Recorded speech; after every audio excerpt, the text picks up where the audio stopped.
적게는 수억 원에서 많게는 수백억 원의 예산이 투입된 일부 공공시설이 제 기능을 못하고 있어서 논란이 되고 있습니다. 부안 줄포 갯벌 생태관 내 일부 시설이 지역교회의 예배당으로 쓰이는가 하면 또 다른 센터는 홍보 부족과 빈약한 시설로 인해서 주민과 관광객들로부터 외면을 받고 있습니다. 공공시설의 관리 및 운영 실태, 이대로 괜찮은 걸까요? 태민이 리포트에서 취재했습니다.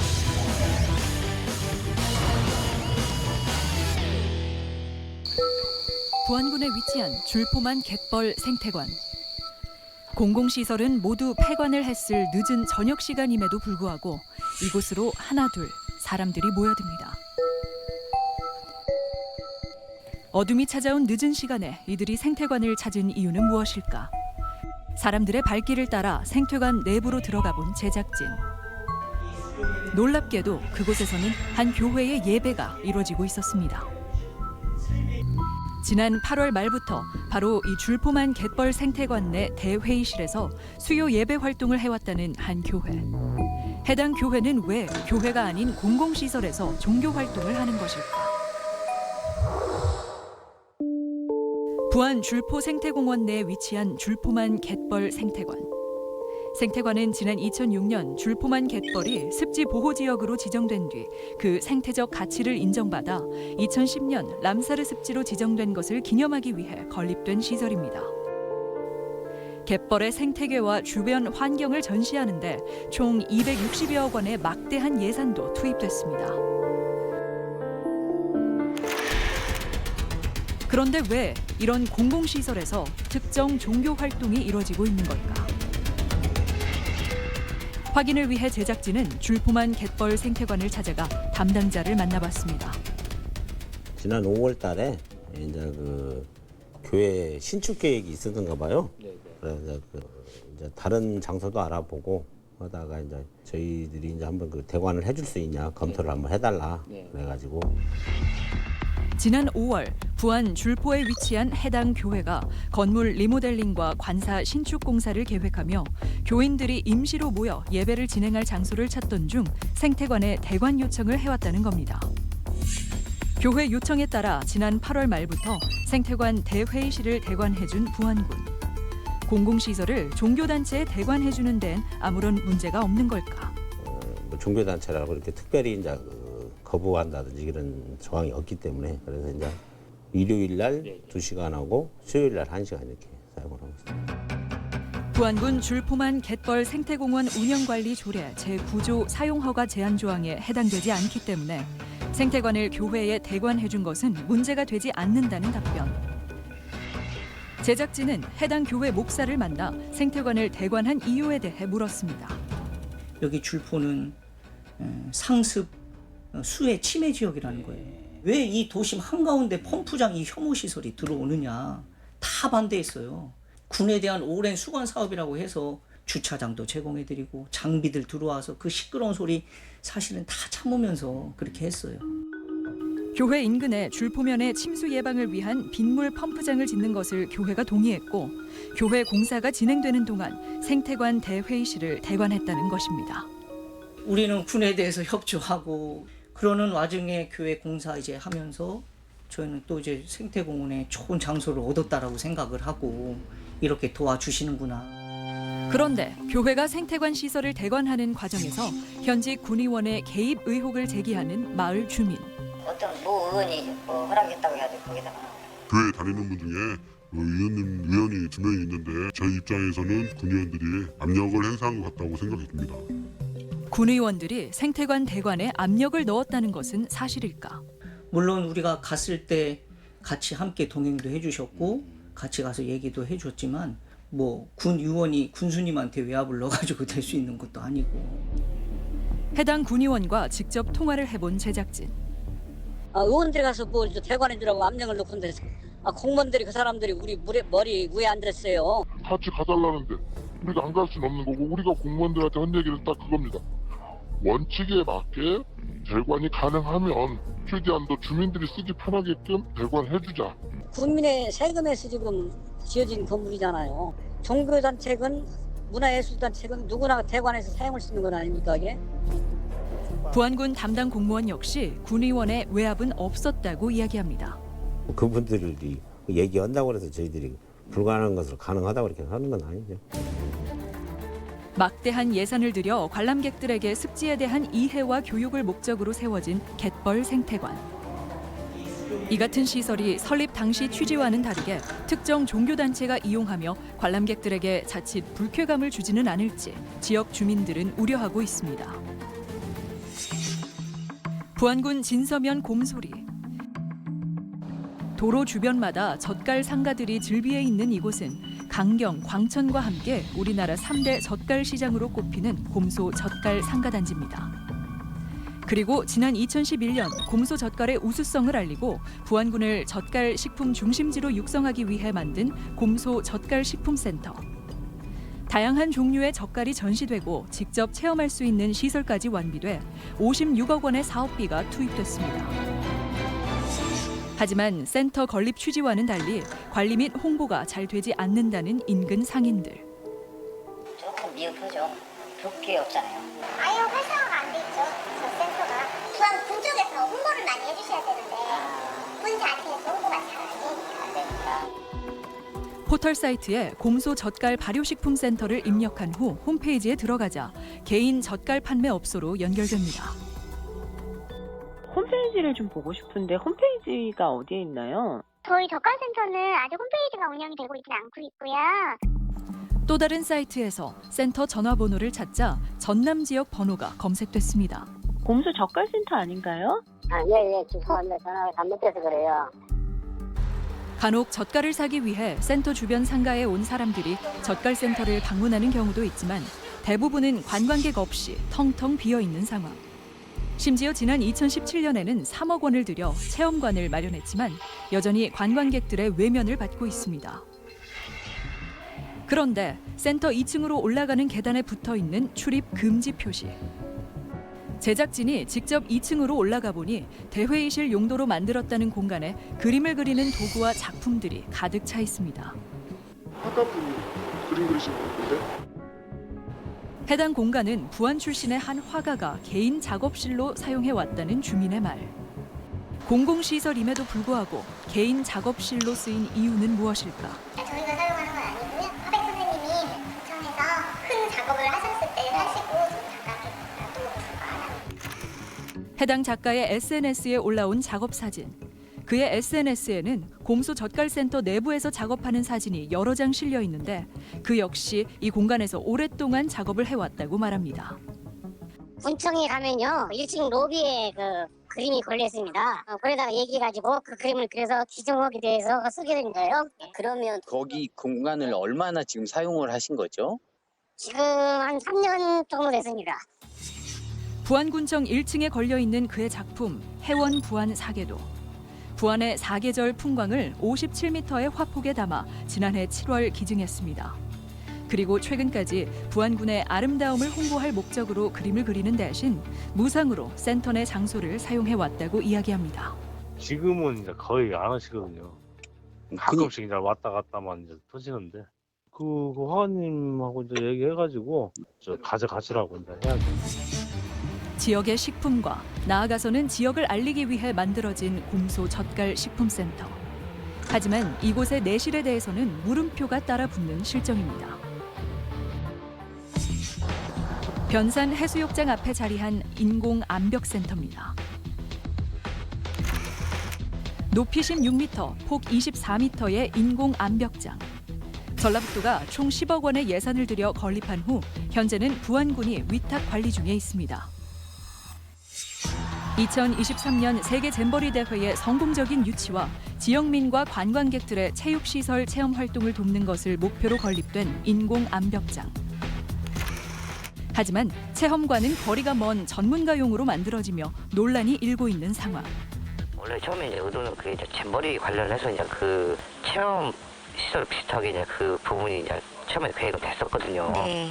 이제 암벽장을 하니까는 기존에 뭐 동호인분들이 이제 아니면 이제 전문적으로 이제 하시는 분들이 요구 사항이 또 이렇게 돼가지고 그 부분이 현재는 체험 시설이 아니에요 거기가. 그럼 어떤 시설이에요? 그 전문가들이 하는 거지 일반 그냥 뭐 우리 뭐 어린이 체험 시설이라든지 아니면 청소년들 그 체험 시설 개념 자체가 아니거든요. 전문가 시설인 탓에 일반인들의 체험 자체가 불가능해 부랴부랴 시설 안에 실내 체험 시설을 만들기로 계획했다는 겁니다. 그로 인해 애초 2017년 말에 끝났어야 할 공사가 현재도 진행 중입니다. 그나마 부안 출신의 산악인 고 고미영 씨를 기리기 위해 열리는 클라이밍 대회를 유치하려 했지만 대회 유치 신청조차 못한 상황. 그 이유는 무엇일까? 일단 주변 환경 정리도 하나도 안 돼 있고요. 관중들이 앉을 자리가 없어요. 도로가 바로 맞닿아 있어서 대회를 거기서 한다는 거는 거의 불가능했고, 또 경기장을 지어놨는데 그냥 외딴 곳에 그냥 있는 것처럼. 관광객이 연계해 즐길 거리가 없고 대회에 필요한 관람석과 대기실을 비롯한 여러 부대 시설이 갖춰지지 않았다는 겁니다. 심지어 관람석이 있을 자리 뒤편으로 안전시설조차 마련되지 않아 바로 뒤편으로 이어지는 도로 쪽으로 추락사고 발생 시 차량에 의한 2차 사고로 이어질 가능성도 높은 상황. 이런 이유로 지난 2016년에 공사에 착공한 인공 암벽장은 2017년 공사가 끝났어야 했지만 3년이 다 돼가는 지금까지도 2억 원의 추가 예산을 편성해서 공사가 진행 중입니다. 또 다른 곳을 찾아간 제작진. 소금 결정을 형상화한 곰소 다용도 부진의 중앙광장입니다. 아이들이 이용하기에 안전사고 위험이 크고 수억 원을 들여 만든 조형물이라고 하기에는 관리가 전혀 안 되고 있는 상황. 게다가 마른 나무와 무성하게 자란 풀들, 심지어 조형물에서 떨어져 나뒹구는 타일 조각까지 관리되지 않는 이곳의 상태를 보여주고 있습니다. 쉴 수 있는 공간도 없고 방치한 지가 있고. 이토록 관리가 안 되는 이유는 무엇일까? 담당 부서에 전화해본 제작진. 풀라고 그런 것은 좀 관리 인력이 없어서 거기까지는 못 미쳐서 저희가 이제 전주시 공원 같이 이렇게 체계적인 관리는 좀 못하고 있는 입장입니다. 매번 인력 부족을 이유로 관리 소홀 책임을 피하려는 해당 지자체. 관리마저 쉽지 않은 상황에서 조형물과 산책로 조성 등에 7억 원이라는 돈을 들여 무리하게 공원 조성을 해야만 했을까?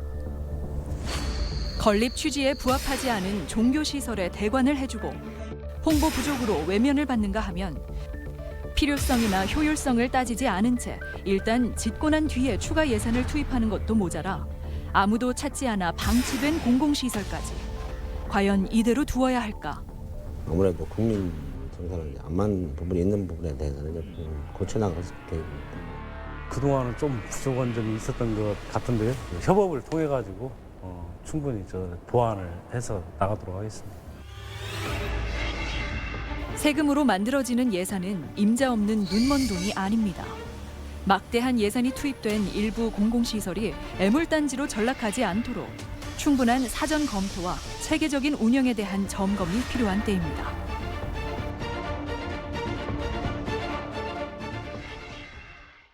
네, 오늘 출연자분들 소개합니다.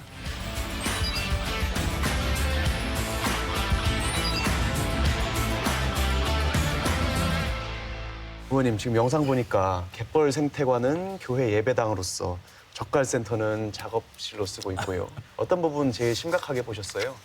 관광객들 입장에서 봤을 때 관광을 전문적으로 지금 전라북도도 신경 쓰고 있는데 이런 문제가 외지인들한테도 매우 전라북도 이미지를 실추시키는 역할이 되지 않을까. 네.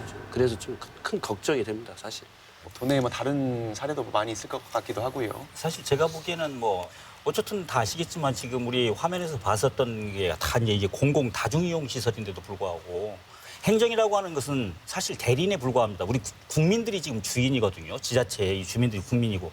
그래서 유임을 해가지고 어떤 일들을 하라고 그랬는데 그 대리인이 사실은 제대로 역할을 지금 하지 않는 것이죠. 사실상 굉장히 문제가 지금 심각하게 되고 있다라고 하는 것이죠.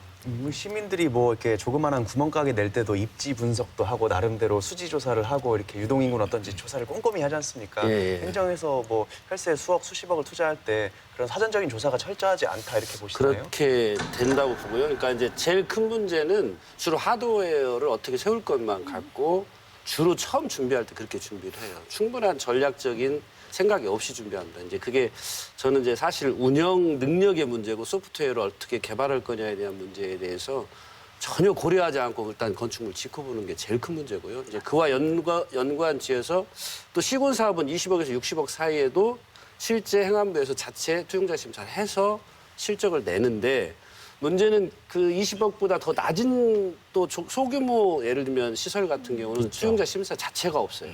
전체적으로 부실한 공공시설 운영이 결과를 초래한 거다 이런 생각이 좀 들고 저는 이제 이 문제의 어떤 근본적인 해결을 위해서는 시설 계획 단계에서 이제 운영에 대한 고려를 충분히 해서 이 운영 계획을 제출하는 것을 의무화했을 때 이 문제가 좀 근본적으로 해결되는 데 도움이 되지 않을까 그런 생각을 좀 했습니다. 네. 예. 위탁을 받을 때 거기에 나름대로 내가 어떻게 운영하겠다고 하는 운영 제안서나 계획서를 분명히 내고 심의를 받아야 되는 거잖아요.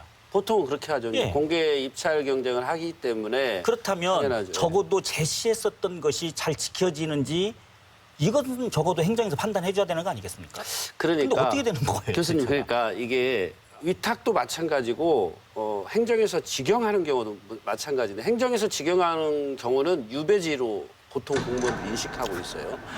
실제로 유배지로 인식하고 공공시설을 가면 그러니까 그 자체가 그 시설을 제대로 운영할 동기부여를 전혀 주지 못하고 있는 거고 또 위탁도 마찬가지. 위탁을 하는 순간에 위탁비를 어떻게 하면 낮출 것인가를 주로 의원님들이 주로 비판적으로 보거든요. 그래서 저는 위탁비를 낮추지 말라는 거예요. 위탁비를 많이 주고 그 중에 전문가들이 실제 거기를 운영해서 우리가 이런 비전을 갖고 있다. 그 비전을 실행할 구체적인 동기부여를 주셔라. 결국 그거에 대한 행정력의 책임은 집행부에게 있는 거죠. 자치단체 장에게 있는 거예요. 그러니까 그 문제가 근본적이지만 해결되지 않고서는 다른 문제도 해결될 수 없다. 저는 사실 단언할 수 있어요. 혹시 뭐 약간 직구준 질문일 수도 있는데 의원님 뭐 지역구에도 비슷한 뭐 부실하게 운영되는 공공시설물이 있을까요? 많이 있어요. 많이 있는데 그 군산으로 보면 금강 철새조망대가 있습니다. 거기는 뭐 100억 규모의 상당한 국비가 투자된 건물인데 지금 거기 뭐 스카이라운지나 이런 것은 운영이 안 된 지가 10년이 넘었고 그래서 지금 이 기관을 다른 용도와 다르게 어떻게 활용할 거냐를 지금 거기도 용역을 주어서 새롭게 준비를 하고 있어요. 네. 국가시설을 무리하게 끌어오면서 결국 막대한 시비가 연 뭐 30억, 50억 이 정도의 운영비가 들어가거든요.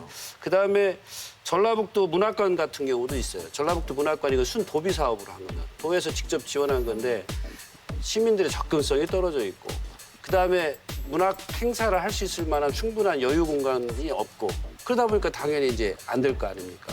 이걸 반드시 1번은 어쨌든 제 생각에는 경제 논리로 보면 안 된다.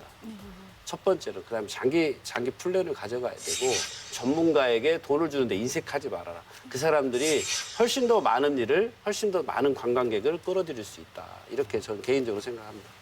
계획을 세우고 운영을 하는 데는 돈을 아끼지 말아라라는 그렇죠. 말씀을 해주셨네요. 우리 전라북도에도 그래서 또 성공 사례도 있어요. 그러니까 전주 공예품 전시관 다 아시잖아요. 전문 경영성을 가진 분을 영입해서 운영해서 지금은 12년 만에 자립 경영을 실현해서 오히려 이제 막 공예품의 특성화라든가 여러 가지 지역의 공예품의 어떤 이 유통의 어떤 중심이 되고 있는 이런 사례도 있고 김제 문화예술회관 같은 경우도 지역 특성에 맞는 여러 가지 사업들을 이 전문적인 이런 능력을 가지신 분들이 정말 함께 논의해서 지금은 정말 활성화 있는 모범 사례로 그래서 저는 이게 단순히 비용의 문제가 아니라 의원님이 얘기하신 대로 일단 경제적 가치가 아닌 먼저 이런 관점을 갖고 투자를 하고 뭔가 지원을 한다면 충분히 우리도 그 모범 사례들을 많이 만들어낼 수 있을 것 같더라고요. 네. 결국은 사람이 하는 일이니까 사람이 하기에 좀 달린 것 같습니다. 나는 이거에 대해서 적어도 10년, 20년을 준비해서 뭔가 이걸 새로운 트렌드, 새로운 관광 자원화 하겠다라는 것. 비록 3, 4년은 적어도 비용이 계속 지출되지만 그런 철학의 문제가 사실은 자치단장이 새롭게 정립할 필요가 있지 않는가 이렇게 생각을 합니다. 저는 지나치게 규모가 큰 것들을 제한이 된다라고 하는 강박관념으로부터 좀 벗어나야 된다고 좀 생각을 해요. 그래야지 특색 있는 전문성 있는 그게 전시관이 되고 박물관이 될 수 있도록 거듭나야지 될 텐데 우리는 너무 이 규모에 사람들이 현혹되거나 혹은 약한 것 같아요. 어떻게 보면 그런 환상으로부터 좀 벗어나는 것이 제가 볼 때는 현명하다. 일단 그렇게 생각이 돼요. 네. 오늘 영상에서는 부실하게 운영되고 있는 공공시설물 실태를 다뤘는데요. 행정공무원들이 속으로 어떻게 고민을 가지고 있는지 그 속내와 개선 방향에 대해서도 들어봤습니다. 말씀 잘 들었습니다. 예, 감사합니다. 감사합니다.